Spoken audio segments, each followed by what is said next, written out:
La donnée au sein de la sûreté ferroviaire, elle est cœur, elle est clé, j'allais dire un peu comme dans toutes les activités SNCF. Déjà parce qu'on a besoin d'avoir une donnée en qualité qui est partagée avec le reste du groupe SNCF. Et parce que cette même donnée, on l'utilise aussi avec l'écosystème externe.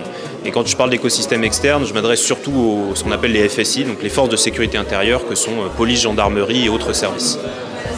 Alors, quand on parle de garde-fous, je vais d'abord citer plutôt l'encadrement juridique qui régit autour de l'utilisation de la donnée. Bien évidemment, on respecte le cadre du RGPD autour de la protection des données personnelles. On a aussi la particularité à la sûreté ferroviaire de dépendre de ce qu'on appelle la directive police-justice, qui amène, on va dire, un niveau de sécurisation dans les données un petit peu accru. Aujourd'hui, le cœur du traitement de nos données, ça va être des données internes pour du pilotage opérationnel. C'est potentiellement qu'est-ce qu'on peut partager avec les forces de sécurité intérieure pour la maîtrise, entre guillemets, de ce qui se passe sur le système ferroviaire. Et puis on a aussi des contraintes juridiques sur des traitements et des finalités de traitement, notamment autour de l'intelligence artificielle appliquée à la vidéoprotection.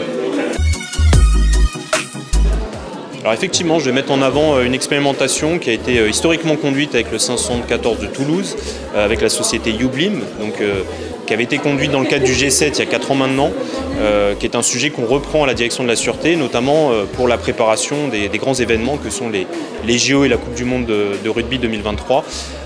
Très pragmatiquement, la solution, c'est un principe de QR code amélioré qu'on peut afficher en gare, qui permet un scan sécurisé et un partage d'informations aussi bien pour les agents SNCF et donc pour nos agents de la sûreté ferroviaire qu'avec potentiellement des services extérieurs que peuvent être la police ou des services spécialisés comme le RAID ou la BRI.